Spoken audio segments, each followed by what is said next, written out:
கருப்பு எள் சாப்பிட்றதுனால கிடைக்கக்கூடிய 5 முக்கிய நன்மைகள் உங்க உடல்ல என்ன அப்படின்றத இந்த வீடியோல பார்க்கலாம். ஸோ வீடுகள்ல எள்ளு வச்சிருப்பீங்க. இல்லைன்னா கடைகள்ல எள்ளுருண்டை கூட விக்கும். பட் கடைகள்ல அதிகமா ப்ரிஃபர் பண்றத விட வீடுகள்லயே நீங்க இந்த எள்ளுருண்டை சுலபமா செஞ்சு வச்சுக்கலாம்.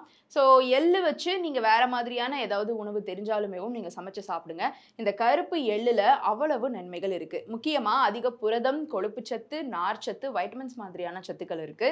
இந்த கருப்பு எள்ளுல இருக்கக்கூடிய ஆன்டி ஆக்சிடென்ட்ஸ் உடல்ல இருக்கக்கூடிய கெட்ட கொழுப்பினுடைய அளவை குறைச்சு இதயத்தை பாதுகாப்போட வச்சுக்குது. ஸோ இதய பாதுகாப்புக்கு நீங்க தொடர்ந்து கருப்பு எள் சாப்பிட்டு வரலாம்.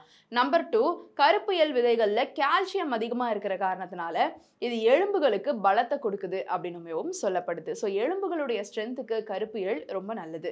நம்பர் 3, அதிகமான நார்ச்சத்து கருப்பு எள்ல இருக்கிற காரணத்தினால செரிமானத்தை இது அதிகப்படுத்துது அப்படின்னு சொல்றாங்க.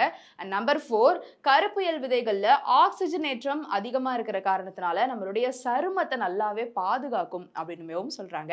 நம்பர் 5, கருப்பு எள் விதைகள்ல இருக்கக்கூடிய நார்ச்சத்து நம்மளுடைய இரத்தத்தினுடைய சர்க்கரை அளவை அதிகமாக்காம தடுக்கும் அப்படின்னு சொல்லப்படுது. முக்கியமா பெண்களுக்கு இந்த கருப்பு எள் ரொம்ப நல்லது. மாதவிடாய் வராம இருக்கிறவங்களுக்குலாம் இந்த கருப்பு எள் எள்ளு உருண்டை அந்த மாதிரிலாம் சமைச்சு கொடுப்பாங்க. இந்த மாதிரியான இந்த கருப்பு எள்ளுல அதிக அதிக நன்மைகள் இருக்கு.